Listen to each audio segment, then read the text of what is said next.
Never before offer national highway పై ఆకర్షణీయమైన commercial plots గజం కేవలం 5,999 రూపాయలకే. కేటీఆర్ కు మైండ్ పనిచేయడం లేదని మంత్రి సీతక్క మండిపడ్డారు. థర్డ్ పార్టీ ప్రభుత్వం అంటే ఏంటి అని నిలదీశారు. కాంగ్రెస్ అనే ఒక చిల్లర పార్టీ, కాంగ్రెస్ అనే ఒక థర్డ్ క్లాస్ పార్టీ ఇవాళ రాష్ట్రంలో ప్రజలని ఎంత అరిగోసబుచ్చుకుంటున్నదో రాష్ట్ర ప్రజలందరికీ తెలుసు. మరి అట్లాంటి థర్డ్ క్లాస్ ముఖ్యమంత్రి, థర్డ్ క్లాస్ పార్టీ పెట్టిన అభ్యర్థిని మేము సమర్థిస్తారని మీరు ఎట్లా అనుకుంటారు నాకు అర్థం కాదు.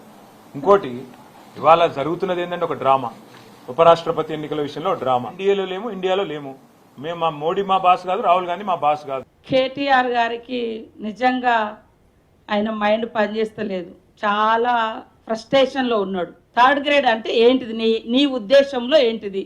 కులమా, నీ ఆస్తా, నీ అంతస్తా, నీ అధికారమా, నీ అహంకారమా, నీ అవినీత? ఫస్ట్ గ్రేడ్లు ఉండేది. మా సీఎం ఎట్లా థర్డ్ గ్రేడ్ అయిండు, మా ప్రభుత్వము ఎట్లా థర్డ్ గ్రేడ్ అయిందో చెప్పాలి. ఎందుకు అంత అహంకారపూరితమైనటువంటి మాటలు? థర్డ్ ఫ్రంట్ పెడతాం, ఈ ఫ్రంట్ పెడతామని మీరు ఆ రోజు తిరిగిండ్రు. అదే పార్టీలు అన్ని కలిపి అభ్యర్థిని ముందు పెట్టడం జరిగింది. ఎందుకు వ్యతిరేకిస్తున్నారు? సూటిగా, సుత్తి లేకుండా, దాపరికం లేకుండా ఖచ్చితంగా మేము బీజేపీకి మద్దతు ఇస్తామనండి.